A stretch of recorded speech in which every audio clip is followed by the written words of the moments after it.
staff passes for, in case somebody loses theirs or forgets it. Free pass to shut up patrons if they're driving us too nuts. All right. Necklace in case I need to change necklaces for interviews. This was given to me by the guys from Bitch Clap from Edmonton, and they brought it in from Canada.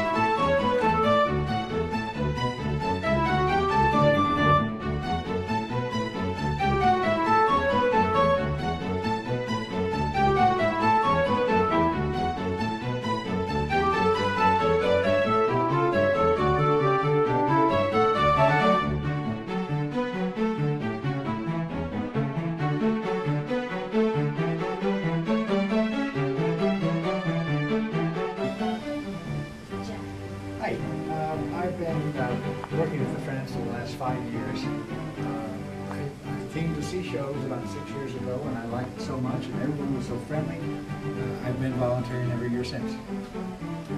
And I've been volunteering for the last 5 years myself. I've been to the Fringe for about 10 years.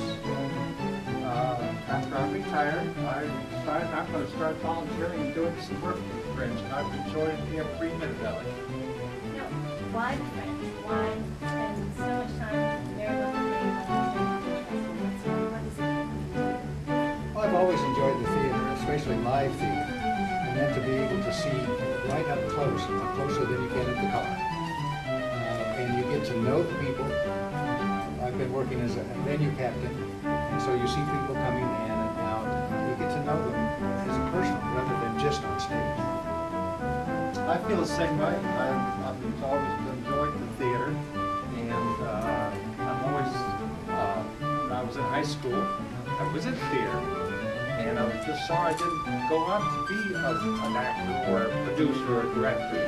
But there again, I've always enjoyed it, and as Jack said, you meet so many nice people. All the artists here are just wonderful. You get a chance to meet them as people, not as artists.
Something I think everybody should at least try. And you know, it's one of those things that, like Jack said, we need the volunteers, and there's so many different places they can volunteer. Not just a venue captain or a beer tent, or it's just enjoyable.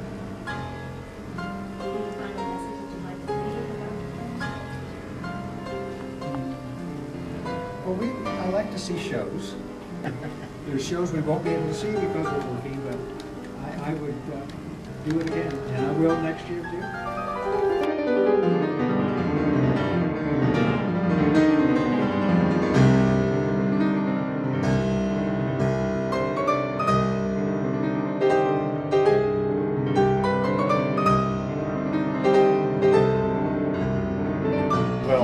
You missed our interview. You missed the great interview. But he got it on tape. Well, I was in there getting pretty. Yeah. You know, I don't want to go on TV talking about my historical record. I know what they're doing. They're interviewing me about the history of me. And I have to look good.